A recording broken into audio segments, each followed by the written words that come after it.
हो रही हूं, कल यदि आप इसको मार दोगे तो उसी दुख से मेरी गुरु माता भी व्याकुल हो जाएगी।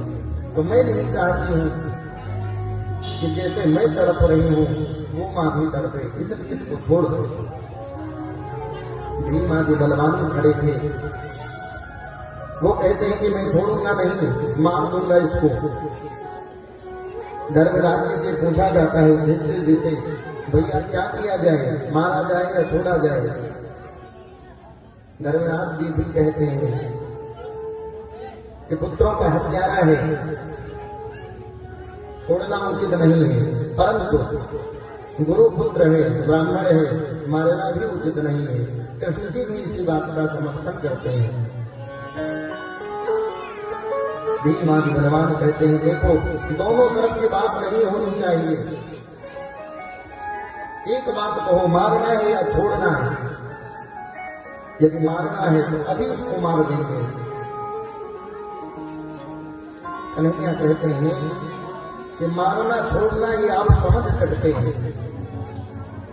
मैं आपको बताऊं, मृत्यु भी कई प्रकार की होती है।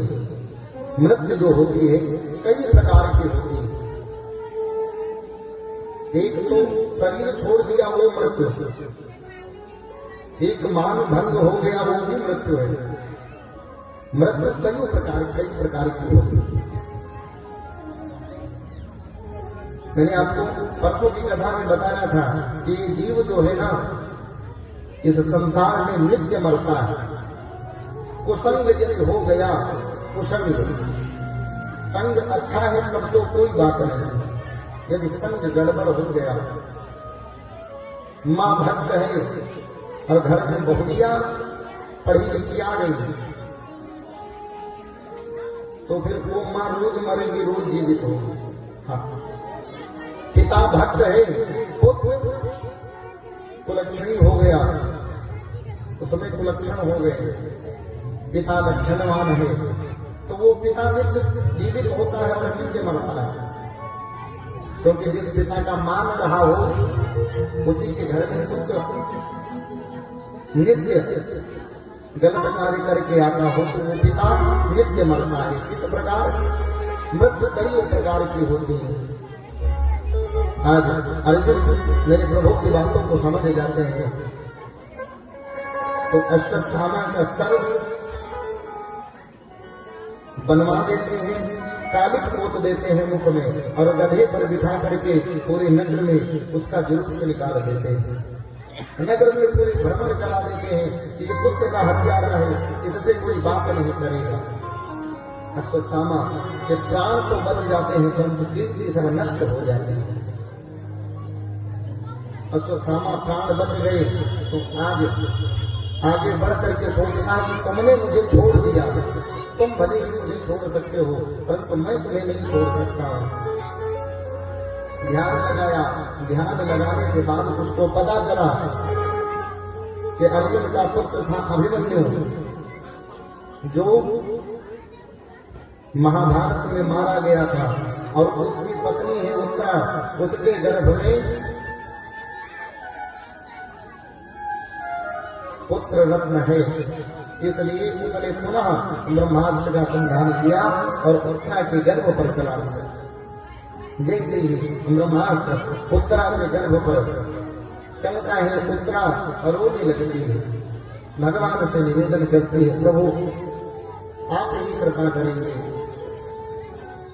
ये बाण मुझे जला रहा है, मेरे उदर को नष्ट कर रहा है, प्रभु आप आ जाएं, आप ही कृपा करें, आप ही मेरी रक्षा करें। उत्तरा विनय करती है, विनती करती है, भगवान देरी नहीं करते हैं, मेरे प्रभु देरी ना करते हुए एक रोज में तो वहीं पर विराजमान रहे और सूक्ष्म रूप लेकर के उत्तरा के गर्भ में प्रवेश कर गए और उस परीक्षित की रक्षा करने लगे, उस बच्चे की रक्षा करने लगे।